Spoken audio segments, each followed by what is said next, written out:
நோய்க்கூறு இருக்கிறவர்கள் சமூகத்துக்குள் இருக்கிறார்கள். ஒரு சமூகமே நோய்க்கூறோடு இருக்கிறது அப்படி நீங்க சொல்லிட்டீங்கன்னா அப்புறம் பழைய மாதிரி என்னால காப்பாத்த என்னையே காப்பாத்திக்க முடியாதுன்னு சொல்ல வந்தேன். நான் பிகாம் முடிச்சுட்டு எல்எல்பி முடிச்சிருக்கேன். லாயர் ஆனாலும் ஹோம் மேக்கர் தான். எப்படி எப்படி எப்படி எப்படி எப்படி எதுக்கு இத்தனை எப்படி இல்ல எப்படிப்பா படிக்கிறது வந்து அறிவு வளர்த்துக்கிறது தானே தவிர it is not to go for a work or to earn. அப்படியா? ரொம்ப சந்தோஷமாலா. நம்ம போலாம் வாடி. இப்போ ஈவ் டீசிங் பண்ணா என்ன செக்ஷன்? அது எனக்கு சத்தியமா தெரியாது. சாரி, எனக்கு தெரியாது.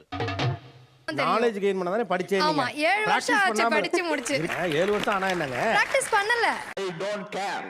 நான் மட்டுமல்ல, நீங்க ஒவ்வொருவரும் குடும்பத்தை நேசிக்கிறவங்க பெரும்பாலும் குடும்பத்துக்கு ஏதோ ஒரு வேலை பொருளாதார ரீதியா உதவி பண்ணணும்னு நினைப்பாங்க. அப்படி இல்லடே. நீங்க அதை சூஸ் பண்ணாம குடும்பத்துல இருந்து எல்லாரையும் நான் கவனிச்சுக்கிறேன், எல்லாரையும் சந்தோஷமா இருக்கேன், அதுதான் என்னோட விஷ்.